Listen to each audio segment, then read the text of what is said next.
প্রকৌশল শিক্ষার্থীদের পদযাত্রায় পুলিশি বাধায় রণক্ষেত্রে পরিণত হয় রাজধানীর হোটেল ইন্টারকন্টিনেন্টাল মোড় ও শাহবাগ এলাকা। সংঘর্ষে আহত হন অর্ধশত শিক্ষার্থী। এর প্রতিবাদে দেশের বিভিন্ন প্রকৌশল বিশ্ববিদ্যালয়ে পালিত হচ্ছে কমপ্লিট শাটডাউন কর্মসূচি।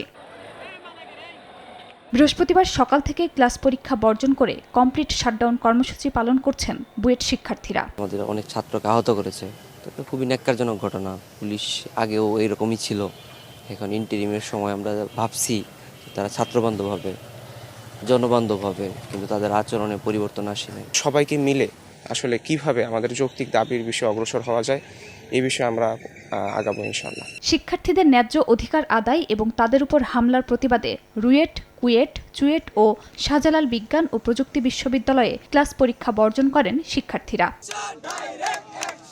তাদের কর্মসূচিতে একাত্মতা ঘোষণা করেন রাজশাহী বিশ্ববিদ্যালয়ের সাধারণ শিক্ষার্থীরাও। মূল ফটকের সামনের সড়ক অবরোধ করে বিক্ষোভ করেন তারা। অন্যদিকে নিজেদের অধিকার আদায়ে ক্লাস পরীক্ষা বর্জন করেন রুয়েট শিক্ষার্থীরাও। পুলিশের যারা এই আন্দোলন এই আক্রমণের সাথে যুক্ত ছিল তাদেরকে অবশ্যই শাস্তির আওতায় আনতে হবে।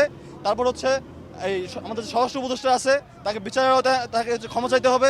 ডিপ্লোমারা টেকনিশিয়ান, এটা তো সবাই জানে। তারা এসএসসি পাস করে 4 বছরের মধ্যে কিভাবে তারা বিএসসি ইঞ্জিনিয়ার পায়, তারা কিভাবে প্রকৌশল লাগায় ফেলে। যতদিন না পর্যন্ত দাবি মানা না হবে ততদিন পর্যন্ত আমাদের এই যে চলমান যে আন্দোলন এটা কঠোর থেকে কঠোরতম হবে।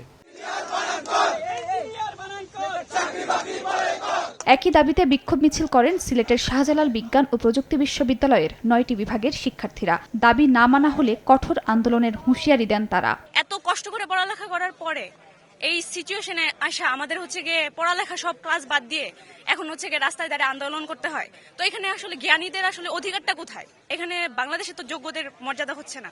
আমরা কখনোই আশা করি না যে কি কোনো যৌক্তিক আন্দোলন ইন্টারিম আমাদের উপর হামলা করবে। কমপ্লিট শাটডাউন কর্মসূচি পালন করেন চট্টগ্রাম ও খুলনা প্রকৌশল বিশ্ববিদ্যালয়ের শিক্ষার্থীরাও। তবে 5 মাসের বেশি সময় একাডেমিক কার্যক্রম বন্ধ থাকার পর ক্যাম্পাস খোলায় ক্লাস করেছেন কুয়েটের কয়েকটি বিভাগের শিক্ষার্থীরা। 3 দফার বিষয়ে আমরা এখনো কোনো আশ্বাস পাইনি। আমাদের 3 দফা কিভাবে কি পূরণ করা হবে বা রোডম্যাপ কিছুই দেওয়া হয়নি। কিছু ডিপার্টমেন্ট এখনো ক্লাস হচ্ছে, কিন্তু অধিকাংশ ডিপার্টমেন্টই এখন বন্ধ। এদিকে প্রকৌশল শিক্ষার্থীদের 3 দফা দাবিকে অযৌক্তিক আখ্যা দিয়ে পাল্টা বিক্ষোভ করেছেন বগুড়া পলিটেকনিক ইনস্টিটিউটের শিক্ষার্থীরা।